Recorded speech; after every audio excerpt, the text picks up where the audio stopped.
Episode 2, Extra Special Brews. Welcome back. Feel like we just left.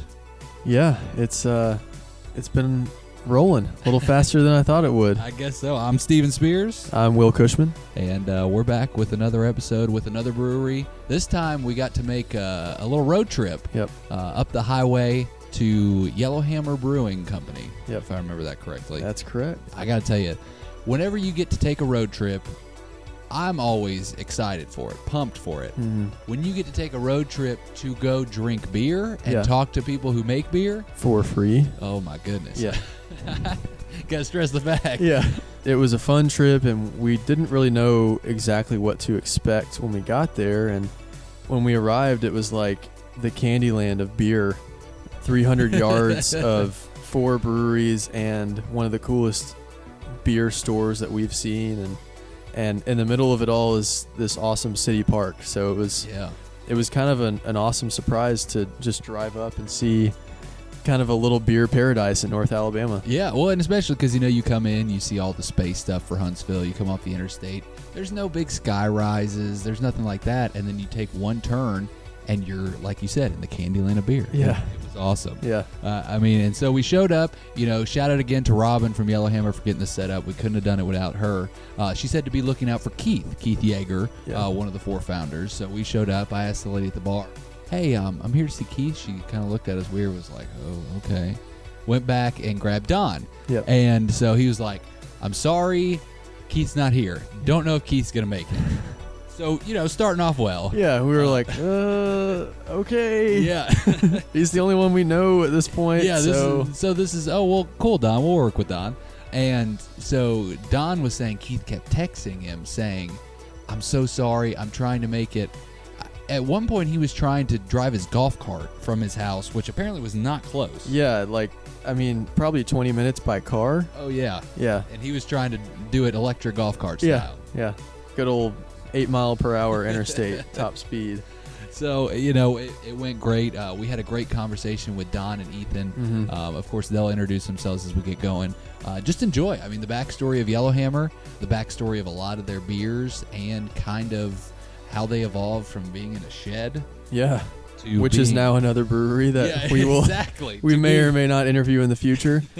To being this, massive, probably one of the bigger breweries. It's a huge I've outfit. Ever seen. I mean, I had no idea. It's quite a property over there. It was a fantastic time, and we had a great conversation with them. Yeah. All right. Well, I'm Don Milligan, one of the original 4 founders, along with Ethan and Ethan Couch, Challen Stevens, and Keith Yeager. The 4 of us, however many years ago. How many was it, Ethan? 8 years ago. That we.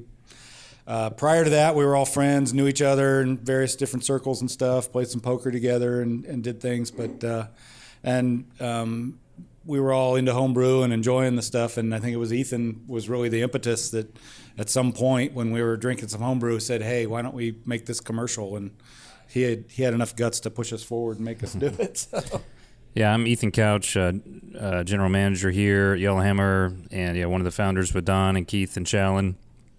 And it was they had changed some laws in Huntsville, and that allowed breweries to open up in a lower rent district, and that was exactly what we were, was low rent, and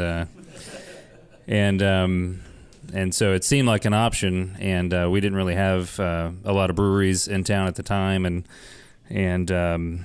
we everything sounds great after a few beers, and that's how it came Nobody to be. talked us out of it. Yeah.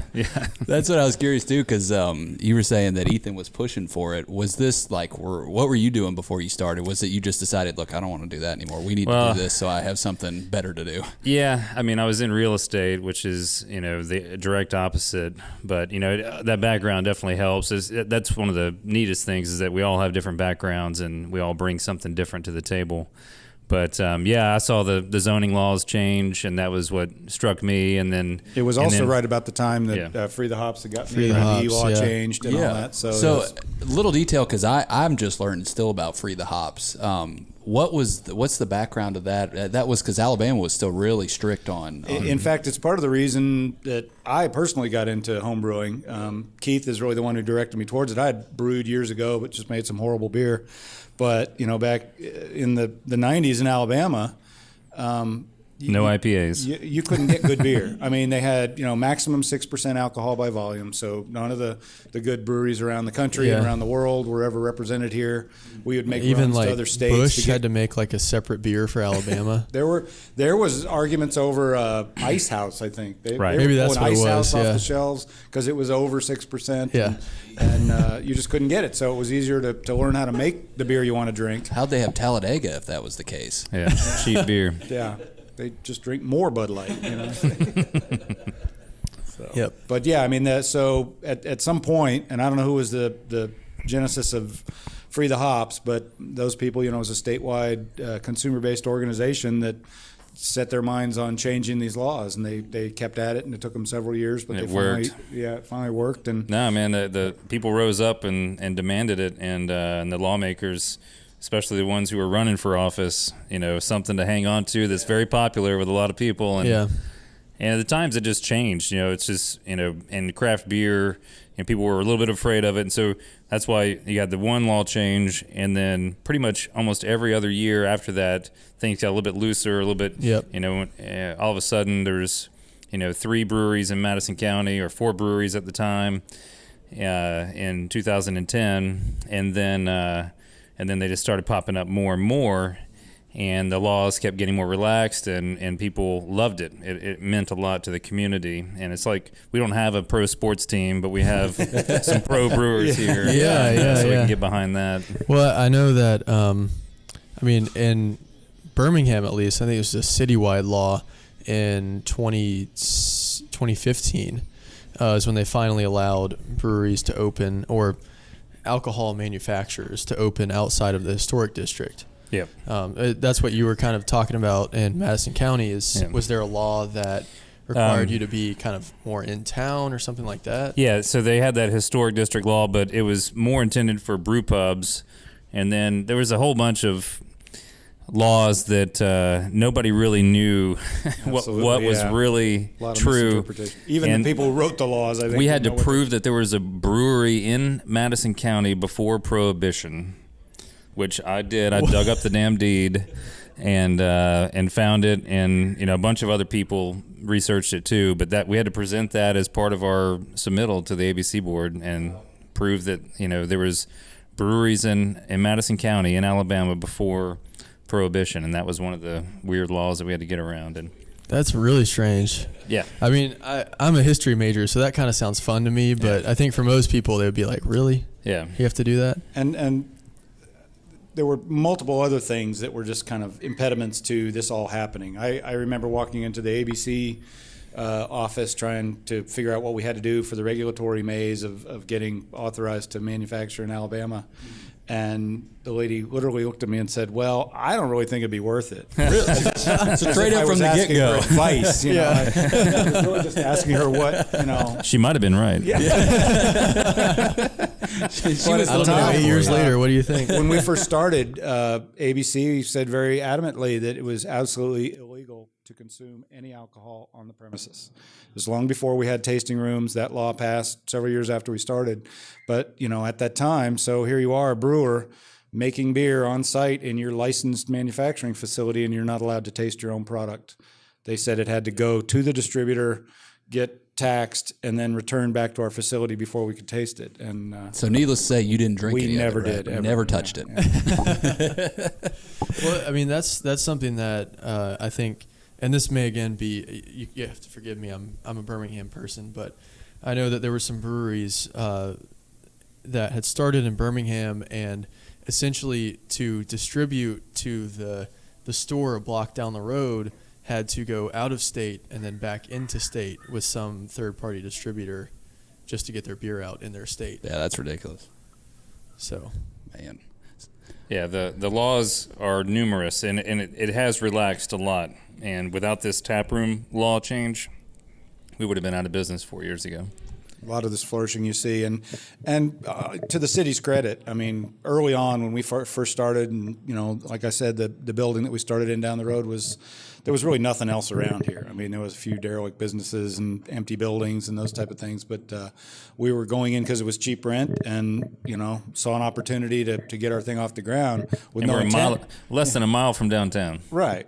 But no intent of it ever being really a retail kind of front, place that we'd expect customers to come into. And So y'all were thinking distribution, like we want to get the production beer and out. distribution. That's all it was. Yeah, it's like, I mean, not that we were distributing, but we were selling to the distributor and moving it off site. And when they passed the law that said we could have tasting rooms, we just put some taps on the wall and opened the garage door and put out some picnic tables, and people loved it. And I think that was the point at which the eyes in the city started realizing that, hey, and if you go to any other towns that are beer centric, if you've been to Oregon or Asheville or any of these places and you see what happens around breweries, I think a lot of the local business community woke up to the fact that, hey, we could make this happen in Huntsville too. So and the mayor himself has said several times, he said, you guys have made Huntsville a better place, and he's thankful that we've managed to get this far. So Awesome. And just looking at the strip nice here, thing to have. like when we were talking about driving into town, I mean, we had an idea where y'all were at, but we didn't know what all was around. And you drive in, and there's 4 breweries right here within a half mile.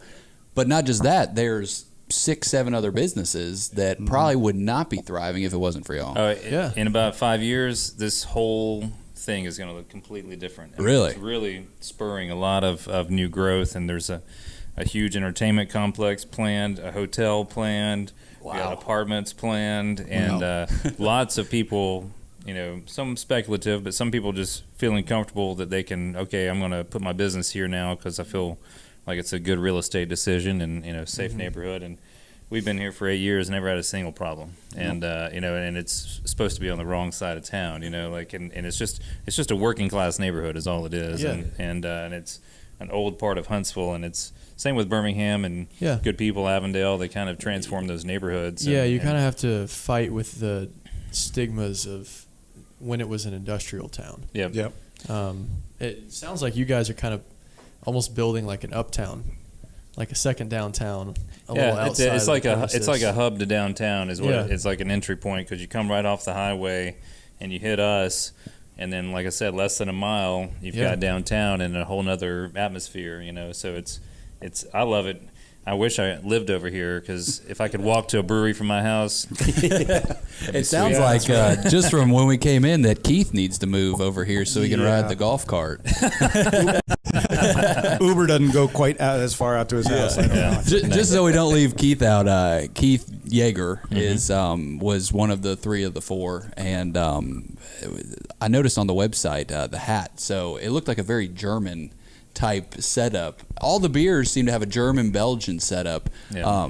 If we go back to when y'all first started getting into beer, was that what you were all Absolutely. about? When we first started, we sat down, had a lot of discussions, the 4 of us, about what we wanted this company to be and, what our focus was going to be. Keith was kind of the driver from the beginning, that his love was German and Belgian style ales, and that's what we started doing initially. We obviously had some IPAs and some other offshoots there, but Well, that's what we're drinking on is the Groovy Dons, Our right? original mantra was, European tradition, Uniquely American. Uniquely American. That's and that's really, we've stuck to a lot of that. We've branched out in a few different things, but the backbone is German and Belgian styles, and then we throw in a lot of IPAs to So is that like keep the public happy. So if you go like way back to how did y'all first get into beer? Because I know for me, when I first started enjoying beer, it was a long time after I first tried beer.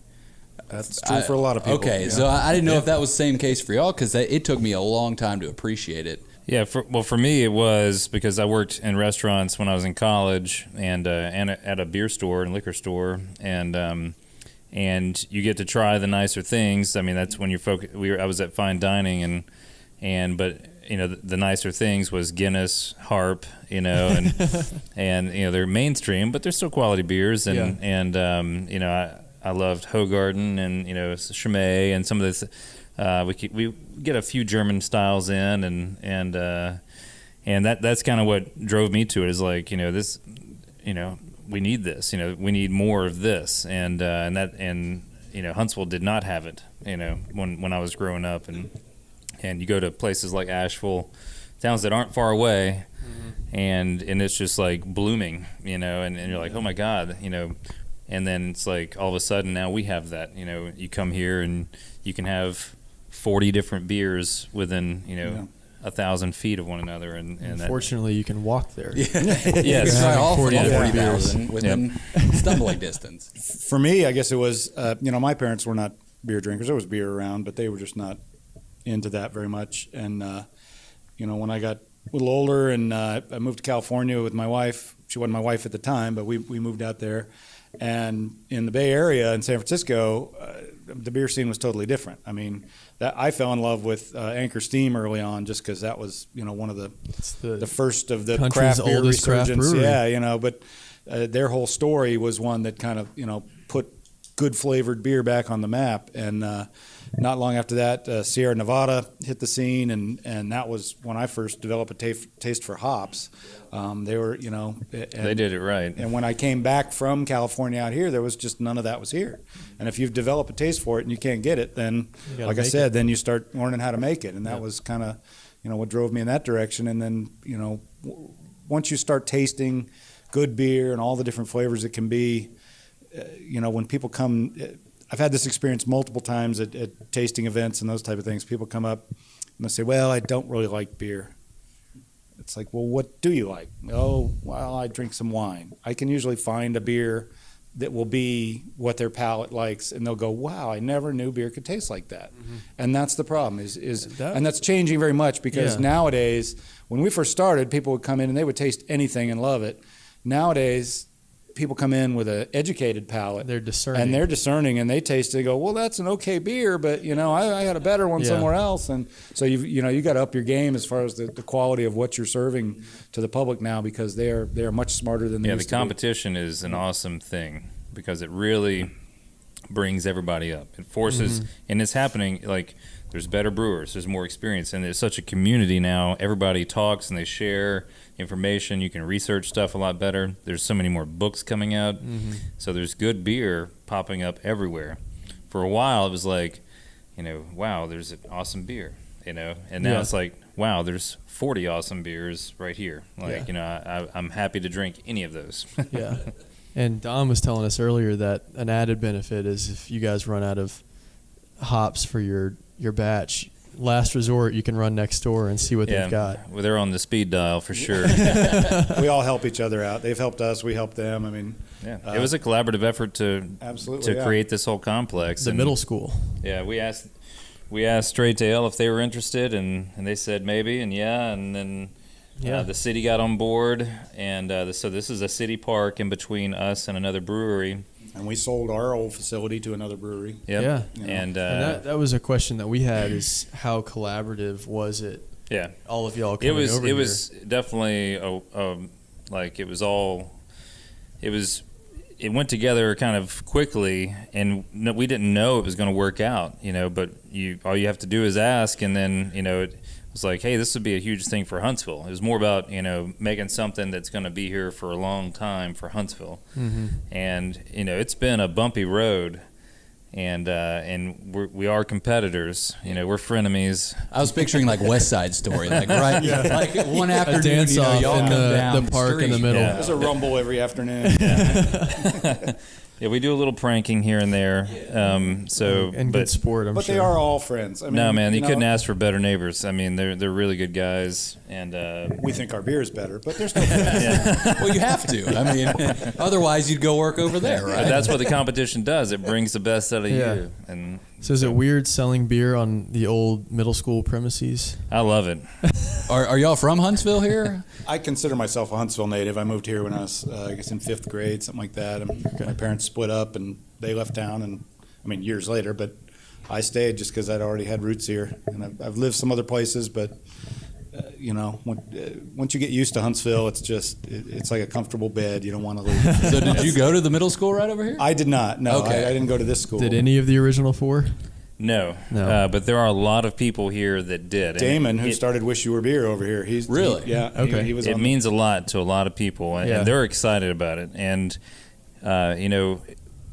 when this thing was beginning, the genesis of this project, there was a lot of pushback because Walmart made an offer after the developer here made an offer. So y'all took on Sam.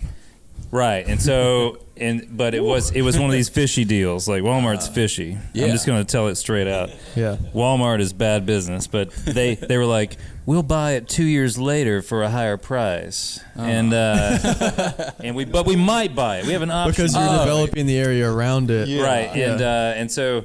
Luckily, the school board kind of saw through that, and they were like, "No, this is the better move for Huntsville. Let's take this money right now. Let's help these guys develop this." And The building had been empty for 6 or 8 years. it was abandoned for 5 years. Yeah. Needed Really? millions of dollars worth of repairs. Like And I think the Walmart school board was just talking bulldozers. they That's all were just going to wanted. take it down, and it was just going to because it's. I mean, it literally is a popular corner hub. Like this is a big time corner, and so close to downtown. But I'm so happy that it's not a Walmart. Yeah. Oh, well, the thing is too is it sounds like the city decided to go with something that would be better for the city. Yeah. Yeah. And not better for Yeah, a developer. a developer or a small group of people that Yeah, would make money off of having a Walmart superstore here. yeah. Now, there is an argument that this locale needs a grocery store. I get it, and Well, y'all got food. Yeah, You got they can come in. Immediate needs are taken care of. Exactly. Thirst, hunger. but there, like I said, there's a lot of stuff planned for this neighborhood, and it's going to change dramatically. And I feel proud to be a part of that, and that Huntsville is growing, and that it's offering so much more than it did. And I was same as Don, came here when I was in middle school and haven't left. Went to the college here, high school here, Nice. and I kind of wanted to leave because there wasn't a whole lot going on. Yeah. When I graduated, but got a job and ended up staying, and now I'm happy to feel like I've made a difference in the community, and that's a huge deal because like a lot of people come here now and they say, I never knew that it would be like this. I expected. I had a different picture of Alabama. That's what we hear a Absolutely. lot. Yeah. I came from Mississippi. Yeah. So I'd been around, so I kind of knew Alabama, but my wife's from Birmingham and North Alabama. And you just come to North Alabama, and it's a whole different world. They come to the northern part of the state and say, so this is the Alabama that I hear about? And it's like, well, it's not. Huntsville's a little more cosmopolitan. Yeah. Because of the Army and the NASA base and everything, there's a lot of transients that have come here. But I worked for the Army for many years, and people who have never been here suddenly show up, decide this is a good place, and they set down roots and they stay. So Yep. That's And awesome. It's a small town, but it's a good town, and it's not a super small town. I mean, by Alabama standards, it's like the 4th largest or something like that. 3rd largest. Yeah, it's third, and projected to be the first in the next 8 years. So Really? Oh, Yeah. I think that's a And- challenge. Wow. it is a challenge. So you got Birmingham. Come you and got- get it, Birmingham. And then Mobile second, and then Huntsville now. Yeah, It's yeah. overtaken Montgomery, the state capital. Yeah. So coming back a little bit too, so you've got this beer you like, you're brewing it all the time. Ethan says, hey, we should put this out there. Where do y'all go from there? I mean, honestly, Keith and I had talked about it, bantered it back and forth a couple times several years prior, and we realized very quickly that we didn't have the wherewithal to figure out the regulatory maze. The Yeah, I business, credit Challen a lot with that. Yeah, and it was, the four of us at one point were sitting down. We were friends. We played poker together a lot, and we'd kind of thrown these ideas around. But then I think Ethan, it was when, I guess the zoning laws had changed and Yeah. had seen, in his appraisal business had found some properties that fit pretty well and just said, hey, guys, why don't we try this? Yeah. And I remember specifically saying, the reason we don't try it is because that regulatory maze is a nightmare. Yeah. Challen is the one who said we can solve that problem. I mean, he was a reporter for the Huntsville Times and still works for them. And he said that's the nature of what he does every day is to Right. research those Get to type the bottom things. of it. Yeah, and he did, and he got us authorized federally Legal and state and- before yeah. we even had finished building out the brewery. So Jeez. Wow. so it, he, and that's like Ethan said. I mean, we all came from some different backgrounds, and the four of us had differing sets of skills that married well. So it's, Don welded up our brew house basically at his garage, and so we're out there, and he had all the tube steel and everything, and knew how to weld, and we put it all together, and we were there. I was there for more moral support and drinking, something to do on the weekend. You're pretty good with a shovel there. Oh God! Yeah. Don't Into do it. Yeah. We in charge of manually, digging holes. with our own backsides, did all the work. I mean, initially, that we were legally allowed to do in terms of the build out. Because wherever we could save $1, that was $1 we could put somewhere else. And we started with very limited resources, and but made it through those early days. And like I said, we were literally drinking all the profits at that. But we made it through and grew and got some name recognition, and the bar scene changed too. The Nook was new, and Connell Allen ran the Nook, and it was the first kind of craft beer focused bar. And like once the law changed, he was like, bring it all in, and he like. And every time we'd have a new beer release, he wanted to be the first one to have it. Yeah, he'd make a big splash event about it and everything. And That's and awesome. then it just Nice now to there's have. probably 15 retailers with a similar lineup. I mean, he's still unique, and he cares so much for the industry, and really sacrifices monetarily just to make it a really cool craft beer environment. And but people like him helped everything get moving, and then you have people who just love it. Damon next door at Wish You Were Beer, he worked for the distributor at first, and then opened up his home brew shop and craft beer stores, and but everybody has tried to make it something for the community.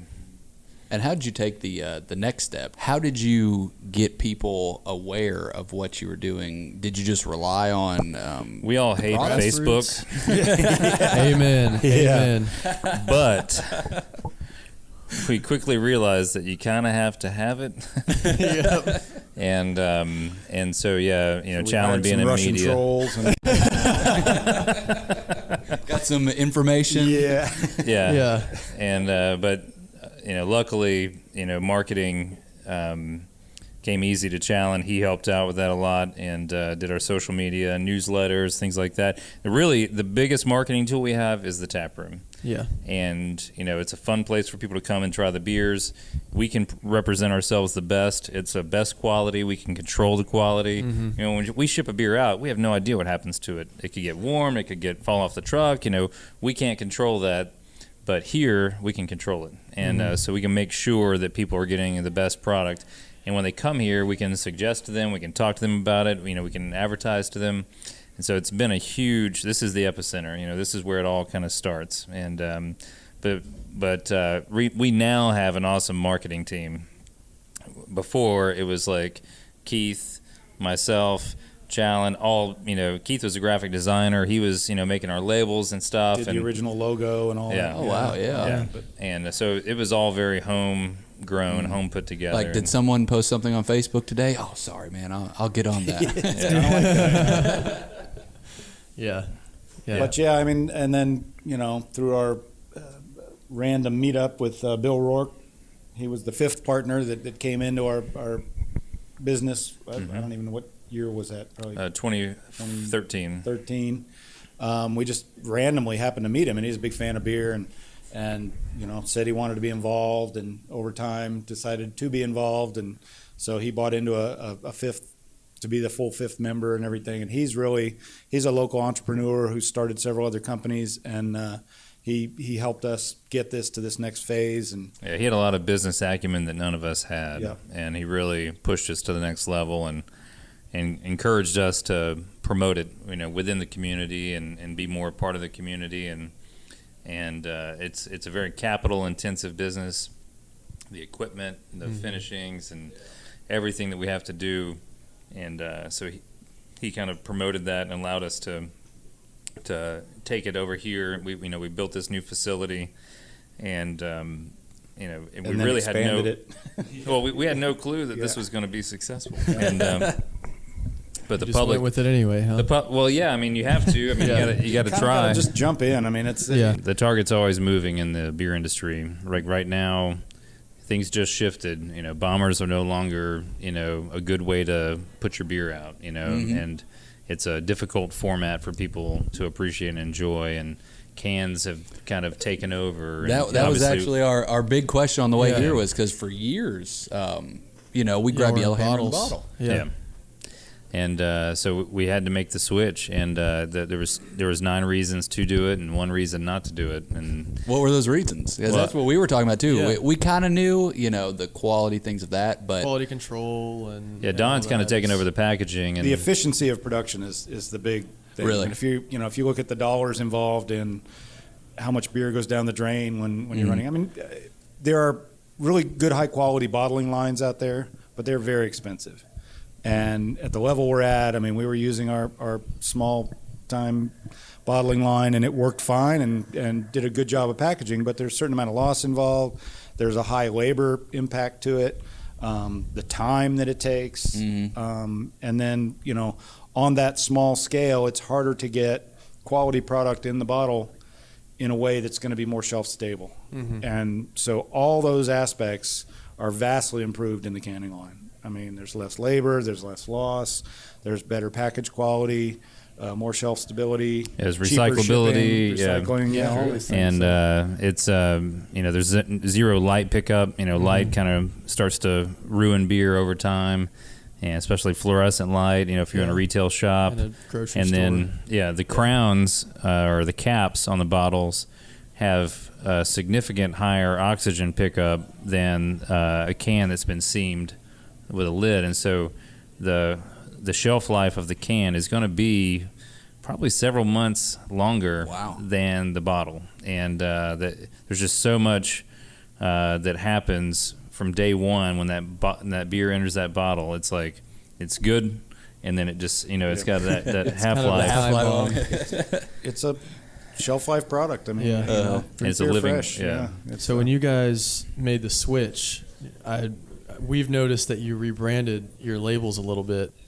Was that, you'd mentioned that Keith designed a lot of the original labels. Did he redesign, or did you guys go outside? We're all still heavily involved in it, but we hired a marketing firm, Yes Sir Designs, and they were friends of ours. They had done some stuff for us. They had done the previous Cheatin' Heart label and the Hunstville label, but we knew that we needed more from a marketing standpoint if we were going to switch to cans that was going to be impactful for the long term. And we wanted kind of an icon for every beer, and we wanted something that, you know, was an easy way to market it and make sure that people knew what it was. And so we wanted everything to be cohesive. Before, it was a little bit more hodgepodge, and everything was kind of just thrown together at the last minute. And so we were, you know, it was a year in the making, putting all these labels together and making sure that everything was still kept. You know, we really felt like the quality of the label needed to match the quality of the beer, and so that's what we were hoping for. And I'm happy with it. I'm very happy with it. It should be. We were talking on the way here. The new labels look awesome. We both feel that they carry on the spirit of the original labels, but in a kind of a not simpler way, but something that's and honestly, like you were saying, a little more iconic. Yeah. And the color, it's wild how and I've read, you know, all the books about the primal instincts, but I've walked in with the new cans, and it's this pink can, and I'm like, what the hell is that? And I'm like, oh, that's the new Yellowhammer, you know. And then you see the black, the midnight special. Yeah, it's just this black can. You're like, holy hell, like what the heck is that? And then, even though I've seen it 3 or 4 times in the store now, it still surprises me every time. Right. You know, it's striking. We'd like sure. to hear that. That's good. Yeah. No, and that's completely on. It's like you kind of jumped ahead. You know, it was kind of behind, and then now you're like out in front. Yeah, I guess it was definitely a giant leap for us, and for me, I have an art background, same as Keith, and I think every decision that we make has to have an artistic, you know, sense to it. You know, it's got to make sense creatively and artistically, and you know, you have to think about what people are going to think when they see it, and if it's going to intrigue them, and because I hate to admit it, but when I see a cool label, I'm probably going to buy it. Yeah. Hope that it tastes good. You know? Well, I've had that experience. I've bought several beers because that's a cool label. and then I don't like the beer. But they got one sale out of But- it. It's not Yellowhammer, right? I will remember it. The goal with a cool label is to remind people that when they had that beer, they liked it. Yeah. And, Right. and if the product in the can is good, then they'll remember that label and they'll buy it the next time. And that's, Yeah. that's Hook. you know, I mean, it's what yeah. your second grade English teacher tells you about your first paragraph. Right. Yeah. That's yeah. a throwback now. You know, I mean, Speaking of being in a middle school setting, you know. exactly, yeah. You got to draw them in with something if they don't know who you are. Right, you're standing in a sea of cans, and we spend a lot of time just staring at the wall at Whole Foods or Publix or whatever. It's like, how can we fit in here, and like, Yeah. and right now it's still 50-50 cans and bottles, but they all look the same, they're all the same size, and so you have to make sure yours stands out a little bit so that people, if they do like your product, when they go in there, they recognize it. It's easy to recognize. And my wife did want me to thank y'all specifically because I'm the guy that stands in the grocery store for 15 minutes looking at the beers, and she gets so mad. I'm not even like, she will go wander off, and it's my problem too because she ends up grabbing like cookies or something. So we end up spending more money than we were going to. Right. But now when I come in, and the last 2 times I've been in there, I'll see the new cans and it'll just strike me and I'll just grab it, quick off the shelf. So she 100% thanks y'all so much for that. Well, we thank her. You've done a great job with that. So bringing it to now, you've got the tap room. You were talking about the community. One of the things I noticed online too was the where was it at? The Pink Boots. Mm-hmm. What's that? Is that like a kind of charity? It's like a. It's not a charity. It's a unique. It's ladies that brew in the industry. And really? I didn't know that. And so they've formed a group, and it's kind of a national thing now, or international. And they have days that they brew, and it's kind of promoting, female participation in the industry, which is growing dramatically.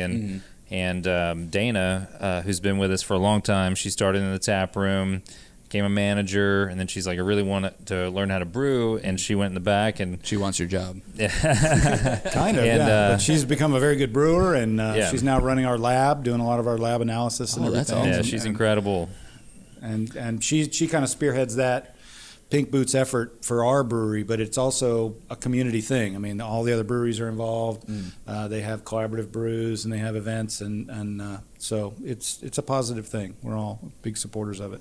Is that But you talk about the community too. I Yeah, mean, yeah. We've done a lot of work to make sure that this business has a positive impact on the community. I mean, I credit Ethan for making the relationships with a lot of the organizations. We've dealt with the food bank, Yeah. New Leash on Life, Heals. Yep. There's A lot of medical associations, Huntsville Hospital, and it's always has been and always I think will be a prime focus of our business. We want to be a positive impact to the community. So Is that part of how you keep people coming back in? Because I mean, obviously you got enough going on. You need an extra. well, a lot of event room in the people back. are putting on events for fundraisers, and so that's where it really gets expressed here, is that this is a good venue to have a fundraiser, and so we get a lot of people saying, hey, we're doing a fundraiser for this charity, we'd like to do something here, are you guys willing to donate $1 per pint or something like that, and whatever it is, whether we're donating facilities or contributing monetarily or providing beer for guests, and we try and help out as best we can. But it's literally probably 2 to 3 events per week we have here that are have a charitable background, and it's just an easy way to get people to come out. It's like, hey, come out, socialize, have a beer. It's not like me and Will sitting in the back corner like, y'all's beer is the best. And it's like, there's nobody else coming in here because it's And the it's a beer good way guy. to get exposure to people that might not want to go out and try it on their own, but if they come here for an event, they're like, oh, okay, I'll try it. And that's how a lot of people get exposed to craft beer, is that they're at an event and they have to try it. Exactly. You gotta know And they're like, oh, this isn't so bad. it's a good segue to talk about T-Minus and Yeah. how we started that relationship with the Space and Rocket Center. I mean, if you Really? wanna- Yeah, give us the insight. Yeah, so they asked us several years ago to brew a beer for their Space Camp alumni event. And like Will. Yeah. He's an alumni here. Yeah, it's awesome. And This is for you, Will. Second grade space camp in Hunstville. right, there's a little, we're flirting with, kids go to space camp, then they grow up and they're an alumni and they can drink beer. And Not while they're at space camp, yeah, of course. right. Of course. And so, but we brewed this beer for them, and at their request, and we sold some here at the tap room. And it was we came up with this recipe that was based on our traditional German style Kolsch, but we wanted to have a space reference, and we used Tang, the powdered astronaut drink. The monkey. The monkey. Yeah. And so they did a tangerine flavored Kolsch, and it was hugely successful. They put together an awesome label, and I just felt like it was the most successful connection and community relation that we had to that date, and the beer just made sense, and everything was marketed well, and it all of a sudden became so popular. It was just in demand dramatically, and so we decided to make it our summer seasonal, and people did not want to stop there. They wanted it to be our year round, and so we were like, well, let's keep tying it back to the space camp. Mm-hmm. So we decided, we were like, hey, how can we contribute? And they have an education fund there that provides scholarships for space camp. And so nice. We wanted to make a big donation to that. And so we donate $1 from every pint sold in the tap room, and then $1 from every case sold in the market. And we do a few other fundraisers throughout the year. And so last year we were able to raise $10,000, which provides 10 scholarships to space camp. That's incredible. It's neat, and it's an awesome feeling. And we just did an event out there for their beer garden. They do a beer garden Thursdays. It's incredible. They got authentic German food. They got music. At the space camp? Yeah. Really? Out there at the Davidson It's Center. at the Davidson Center. Oh, okay. You get to stand right underneath an actual Saturn V rocket. Yeah, I'm in. It's pretty cool. Yeah, it's worth coming up on the Thursdays. Every Thursday during the summer they have it, and this year we're shooting for 20,000, and we do a lot of merchandise giveaways that are tied to the donations, and there's a lot of ways to do it and to donate, but if you drink T-minus here, you're contributing to the cause, and a lot of NASA folks come here, and it's just a great relationship for us, and it's a fun way to give back to the community, and it's been probably the most fun that we've had with a community organization, and they're just so nice to work with and so professional, and obviously, Very if you can send a rocket to space, you can handle a fundraiser and an event. Yeah. That actually transitions to, I was telling Will on the way here, this was the only question that I had to ask, because you're in Huntsville, NASA and all that. How hard have you been pushing to be stocked on the International Space Station? So we actually have tried. They do. Policy, But I made a threat. I was like, if the cosmonauts can get it up there, we can That's get true. it. Yeah, That's right. The Russians are. I know they're All you sneaking have it to up do there. is throw the Russian thread in there, and then We're trying to figure out how we'll to do make it. We powdered promise. beer. It's True, yeah. Interesting.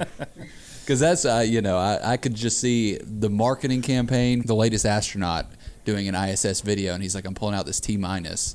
And oh, man, you guys could retire right then. Seriously. I wanted to get a can of T-minus mounted to, Elon Musk's Tesla. Yeah, put it in the cup holder. The Tesla that's going to Mars, The one orbiting right now? Yeah. Right, yeah. If he's not driving, is it still drinking That's and driving? true. He's not actually. Right. Yeah, he's just floating. flying. Yeah, and the car can drive itself. So, which brings to another question. Once the Teslas get going, do you think that they'll change the laws on that? This is completely off topic. I hope just so. like to get off because it would make our lives a lot easier. If you could just, hop in a car, have a beer or two on the way. Roadies. As long as you sit in the back, yeah. Some roadies in the back. Instead of a center console, there's like a cooler. Yep. Yeah. It's going to happen. I would It's think the wave of the future. Yeah, that's right. Yeah. I'm sure Elon was thinking of that. I would trust an automatic car over some of the people I've driven in the back seat with. When they're sober. Yeah, exactly. Yes. Well, it's like the whole thing, the latest Tesla crash. There's Yeah. been a big deal about it, Yeah. but no one thinks about every day there's probably, hundreds of crashes Yeah, across I'm the sure there's country? going to be kinks. Yeah. Yeah. Yeah. So So back to the beer. We talked about T-minus for a while. I want to hear the story behind the name Groovy Dan. Sorry, Groovy Don. Groovy Don. I'm sorry. Oh, Will. I'm sorry. It's a long story. I was always the IPA guy. I mean, IPAs were my thing, and that's what I've always loved. And I was making the IPAs, and Keith, with his focus on the German stuff and everything, he would always act like, "Oh, good, we're brewing IPA today. I'll take the day off." I mean, he just like let me just do it. So, at some point, there's an old picture floating around of me in my long-haired days, and somebody saw that and said, "Oh, you look groovy," and they called it Groovy Don, and so whatever, it became a name. But And now we have Groovy the Elder. yeah, so we've been doing a few offshoots of it, and I've done a couple double versions. Don of it. Strikes Back. Sounds familiar a little bit. Groovy the Elder. Yeah. Let's not get sued. Now, you did mention Don's a dancer, too, right? That's right. Yeah, I we was. did a Dancing with the Stars charity fundraiser too for Heels. Yeah. And Don did a great job with that, and that was an awesome event. It's a neat thing that they do here, kind of an offshoot of the Dancing with the Stars thing, and they tie it to a charity for Heels, which helps bring medical care and dental care to all the schools in the area, underprivileged kids for free, and it's really incredible. Great organization. They raised, wonderful things. hundreds of thousands of dollars year before last. It was impressive. That's awesome. Well, we're about done here. Just because we're about to sneak in and check out Flight Club. Yeah. What is this? Yeah. I'm sure I've already broken the first rule of it by mentioning it. So. No, the first rule is always mentioned. Okay, always talk about we Flight want Club. you to talk Especially on media. Exactly. It's changed over the years. I mean, when we first started out, we were not open on Sundays, and Sunday would be a just kind of private event, and people want to be involved, so they had an annual subscription, and Flight Club members could come down, and we do kind of a private tasting of early release of some new beers or some test batches and that type of thing. Now it's kind of evolved into a thing when we're open on Sundays here, so we're back in the private event space. We have just a ticket admission, but each month we'll do something different, focus on a different style. Today we are doing IPAs, but we're doing single malt, single hop IPAs to where, it's basically the same batch of beer, but each one hopped differently. So you can taste that same beer with an Amarillo hop or a, Citra hop or whatever, and hopefully educate people into what the flavor of those different hops is. So that's this month's focus. We've done other things that are pure German styles or whatever, or, Belgians and sours and, just a whole gamut of things. So Yeah, Awesome. It's a lot of fun, and it gets a similar group of people. We see these people now once a month for sure, and a lot of them are regulars already, but it's a great time for us because it's on a Sunday, it's relaxed, nobody's working, and just get to hang out. We usually have some food being served, and dogs and kids out on the lawn. You got to have the dogs. They're playing Yes. bocce out here right now. So That's awesome. So how, being a very recent new dog owner, Yeah, like yesterday he got a puppy. I got a dog yesterday. good for you. Yeah, and he slept well last night, surprisingly. Yeah, that's so. crazy. He did. I didn't. Is your tap room dog friendly? Generally, yes. I mean, there are health restrictions because we're serving food in here too. Right. So there's a zone where they shouldn't be coming in the building, but we obviously have a lot of outdoor space, a lot of lawn space, and everything. So yes, we do be as dog friendly as we can. As you're allowed to be. Yeah. We're all dog lovers, and I'm about to say that just about everybody in the brewery has a Great Dane at this point. Yeah, or a That's large what dog. Steven's Or a large got. dog. I've Yeah, got a it's newfie. like- So. That's what I've got. I've got a Great Dane. Do you? So Good for you. Yeah, Yeah. absolutely. It's great to bring to the brewery if you want to talk to people. Yeah, that's it. Or if you want your dog Popular. to talk to the bartender. Yeah, at the bar. She's got a pretty common thing to where she hops up on the bar now, and I should probably tell her to stop, but it's too cute. Come on, Yeah. when your dog comes up and hops up on the bar, Puts her Yeah. paws up and Yeah. stares the bartender in the eyes. If you Yeah. can teach her to say, "Give me a beer," and surprisingly, I've never given her a beer, so Yeah. maybe one day. dogs and beers, doesn't work. Yeah, it's a waste of good beer. It's weird. So, well, awesome guys. I don't got anything else. You got anything Yeah, else you no, wanted this to touch was on? this was great. Absolutely. Is there anywhere that y'all want to touch on big? You're pushing Facebook, Instagram, any social Yeah, media? let us know that- what your Yeah, we're at Yellowhammer Ale on Instagram, and then Facebook is Yellowhammer Brewing. But follow us on any of those. We got a lot of neat avenues, social media wise, right now. We got several people handling it, and we put a lot of fun stuff out there. So definitely check in if you get a chance. And we've obviously got the new cans in the market. All the flagship beers are just about everywhere you can find craft beer sold. We just launched in Mississippi. In Mississippi and mostly all of Alabama and most of Tennessee. Yeah. Wow. And we've got some specialty stuff coming out in cans. We're going to do some limited production runs of some of our other beers. So, look for us in the market, please. And I want to thank Robin. Y'all got a catch with Robin because that's just working with her just to get this set up. And She's the best. We met her at Revolve down in Birmingham. Yeah. She was just there for just the tap takeover, and I mentioned to her, hey, we do this thing, and from the top, she's been awesome. And, no, she is amazing, and she was a fan of the brewery when we started. Yeah. And was a fan of craft beer, and we were so happy to bring her on board. And she's, we couldn't do this without her, and she makes this so much easier. She makes our lives so much easier. She was in Mobile. She sent me a message this morning. She's like, I'm driving from Mobile, but just wanted to make sure you're taken care of. And I was like, Robin, you don't have to text me from the road. Like, I really appreciate it, but you be careful getting back. You got a long ways to go. Yeah. Well, yeah. So thank you to Robin. Thank you, Don and Ethan. Yeah. It was a blast. Thanks, guys. We appreciate it a lot. Yeah. Well, that was it. Episode 2 in the books. That was the hard part. Yeah, I feel like that was a success. Yeah, you left when we were getting done with the podcast and walking out. You looked at me and you were like, "That's how it's supposed to sound." It felt good. It did. It felt really solid, and I'm happy with how it turned out. We had a great conversation with Don and Ethan. Sorry for calling Don Dan at some point in the middle of that. Sorry, Don. We had a great time, though. We did, and we genuinely left the interview right there and went and got to enjoy Flight Club, which I would say for the average person is great, and even better for the person who's really into beer. Because for the average person, you get to try 4 different beers. It's got 4 different hops. Yeah. You get to just taste what's the difference, what makes this up. Yeah, I think it's a really cool thing that they do. It's kind of a way for beer snobs and people who love beer to indulge in that and try new things. And it's like, oh yeah, that is a Cascade. Yeah, exactly. They get to read the paper and pretend they know what they're tasting. Exactly. But it's also very cool for the people who love craft beer but don't necessarily know everything about it or know as much as they want to know. For example, the one that we did while we were visiting was a hop highlight, and so they had a hoppy pale ale where they had, I think it was just one malt.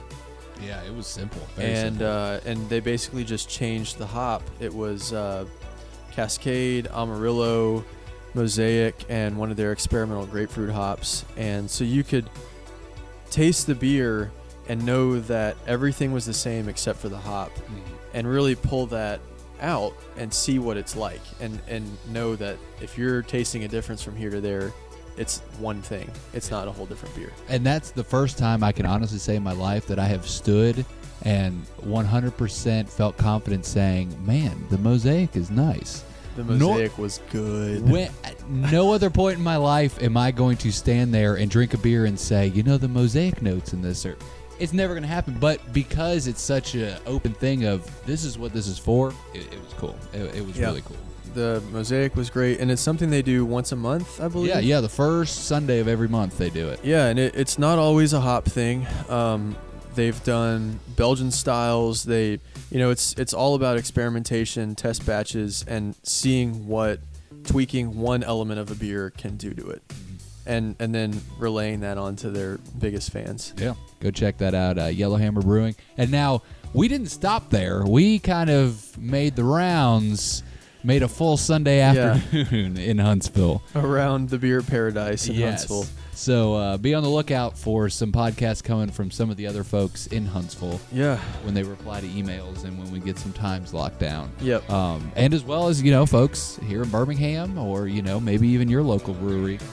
We might have them on the podcast next. So if any of y'all have a favorite local brewery that maybe isn't in Birmingham or we have not heard of, reach out to us. Let us know. We'll get in touch with them, and we want to find the little guys and have a conversation with them. Yeah, absolutely. So if you're listening to this, wherever you are, download. If it's got a subscribe option, subscribe. Yep. You can unsubscribe and then resubscribe if you want. Over and over. Review it. And then, of course, find us on social media. Instagram, Facebook, Twitter.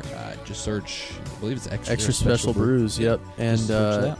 and I can never forget to mention our Untapped page. That's right. That's actually surprisingly going to be the most live that you're going to get, because we'll be posting those beers as we drink them while we're recording, and then whatever shenanigans happen afterwards. Thanks for enjoying this episode. It's only episode 2, many more to come. This has been your second edition of Extra Special Brews. Yep. Thanks for listening. Appreciate it, guys.